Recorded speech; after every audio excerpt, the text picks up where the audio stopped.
ఎక్కువగా ఉంటుంది. చిన్నప్పుడు చూడండి, ఒకే ఇంటిలో ఒకవేళ నీ పరిస్థితి ఒకసారి జ్ఞాపకం పెట్టుకో. ఒకప్పుడు నువ్వు, మీ నాన్న, మీ అమ్మ, మీ చెల్లెళ్ళు, మీ అక్క, మీ తమ్ముళ్ళు అందరూ ఒకే ఇంట్లో ఉన్నారు. ఆ ఇంట్లో ఎన్ని గదులు ఉన్నాయి? ఎక్కడ ఎన్ని గదులు? ఒకే ఒక్క గది. చిన్న వంటగది, ఒక గది. అక్కడే ఉన్నారు.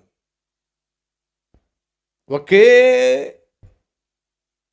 కుంపటి అందామా, లేకపోతే ఒకే పొయ్య.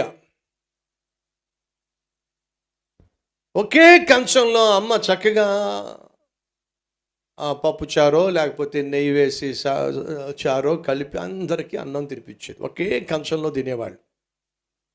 చాపేసుకుని ఒకే చోట ఒకరినొకరు హత్తుకొని పడుకునేవారు.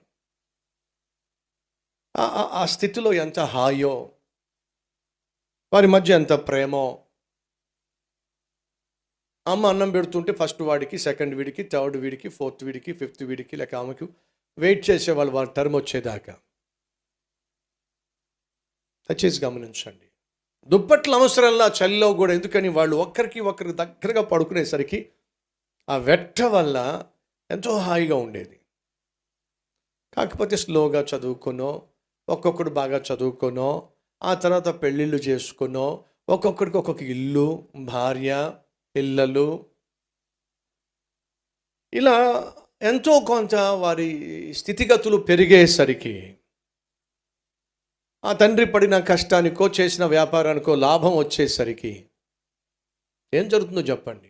తగాదాలు. దేనికోసం తగాదాలు? ఆ పొలం నాదంటే ఈ పొలం నాది, ఆ ఇల్లు నాదంటే ఈ ఇల్లు నాది, ఆ ఫ్లోర్ నాదంటే ఈ ఫ్లోర్ నాది.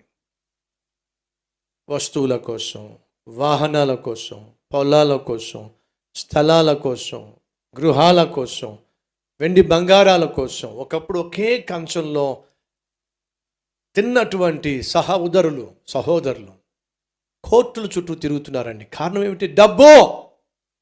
ఆ డబ్బు లేనప్పుడు ఒకే కంచం, ఆ డబ్బు లేనప్పుడు ఒకే మంచం, ఆ డబ్బు లేనప్పుడు ఒకే ఒక గుడిసె.